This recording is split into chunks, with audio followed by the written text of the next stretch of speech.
I just came to explain the order in which the house functions and flows. We understand that the woman submits to the man submits to God, and the children submit to the parents. But why? Because God made covenant with Adam. God didn't make covenant with Eve. And so Adam made covenant with Eve. So Eve was subject to Adam, and Adam was subject to God. And so, even in understanding this, oftentimes we don't understand that the role of the man is so important. It is so important to the house, not just the body of Christ, but to the individual household. That not every man is a covering, but the man that has covenant with God has the ability to obtain favor because he is also married and these children are produced, that he can protect what he created.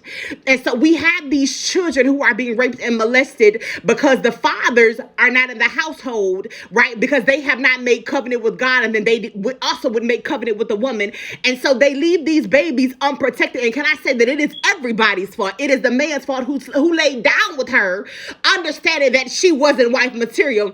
And if she was, she wasn't his wife material. And it is the woman's fault because she opened her legs because she was subject to wanting this love and affection that he had to offer without understanding that it did not extend past that moment.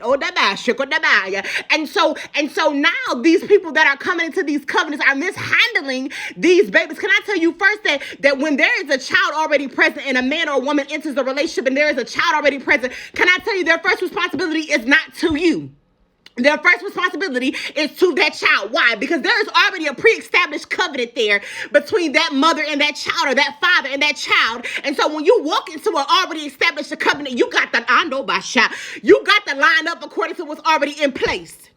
And so we have to be so careful because we are led by our emotions and our feelings, and we want sex and we want feelings and we want affection, and we are calling it love, and it is putting everything that God has mandated for the order of our life in jeopardy. And so that thing has to, now curses are in place and things have to be reversed because we couldn't wait.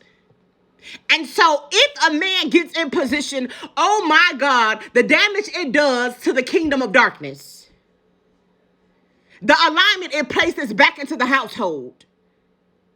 Can I say that families are breaking up because I got to do what's best for me? I want to make myself. Can I tell you that you took that right away when you decided to have children? Now, when abuse and things is in place, I understand all of that. But just because you're unhappy, we got to do better. We got to get before God and see what God is mandating of our household.